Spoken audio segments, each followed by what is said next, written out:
ஒருங்கிணைந்த விவசாயம் மூலமா எப்படி அதிக மகசூல் பெறணும் அப்படின்னு யோசிக்கிறீங்களா? விமானப்படையிலிருந்து ஓய்வு பெற்ற தேவராஜன் அவர்கள் ஒருங்கிணைந்த விவசாயம் ஆரம்பிச்சு வெற்றியை நோக்கி பயணிச்சுக்கிட்டு இருக்காரு. இவரோட பாதை எங்கேருந்து தொடங்குச்சு, எங்கேருந்து கத்துக்கிட்டாரு அப்படின்னு நம்ம தெரிஞ்சுக்கலாம். 20 வருஷம் படிப்பை முடிச்சுட்டு ரிலையன்ஸ் இந்தியன் ஏர்ஃபோர்ஸ்ல 20 வருஷம் சர்வீஸ் பண்ணிட்டு வந்தேன் சார். அது முடிஞ்சு ரிலையன்ஸ் கம்யூனிகேஷன்ல 7 வருஷம் இருந்தேன். இப்போ விவசாயத்துல முழுமையா இறங்கியிருக்கேன். முருங்கை ஃபுல்லா பார்த்தேன், டிராகன் ஃப்ரூட் பார்த்தேன். முருங்கைக்கு இன்வெஸ்ட்மெண்ட் அதிகமா இருக்கு. அந்த ஒரு ரீசனால் இன்டகிரேட்டட் ஃபார்ம்ல நான் கான்சன்ட்ரேட் பண்றேன்.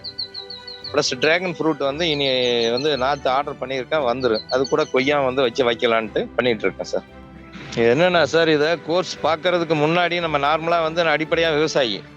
ஆரம்பத்தில் விவசாயம் பண்றோம், பெரிய ஈல்டு கிடைக்கல. இப்போ இந்த கோர்ஸ் பார்த்ததுக்கு அப்புறம் ஆரம்பத்துல இருந்து முடிவு வரை ஈல்டு எடுக்கும் வரை என்னென்ன பண்ணணும் அப்படின்னு சொல்லி நான் தெரிஞ்சுக்கிட்டேன். அதனால இதனுடைய சக்சஸ் அதிகமா இருக்கும்போது எனக்கு ஈல்டு அதிகமா கிடைக்குது. அதான் சார், எனக்கு விவசாயினுடைய மெயின் பிரச்சனையே மார்க்கெட்டிங். நம்ம தயாரிக்க பொருளை நம்ம எப்படி சந்தைப்படுத்தல் அப்படிங்கிறது ரொம்ப மிகப்பெரிய சவாலா இருக்கு. ஆனா ஃப்ரீடம் ஆப்ல அதுக்கு உண்டான வாய்ப்புகள் கிடைக்குது. அது எனக்கு ஒரு மிகப்பெரிய இதா கிடைக்குது சார். அது பிளஸ் பாயிண்டா இருக்கு எனக்கு.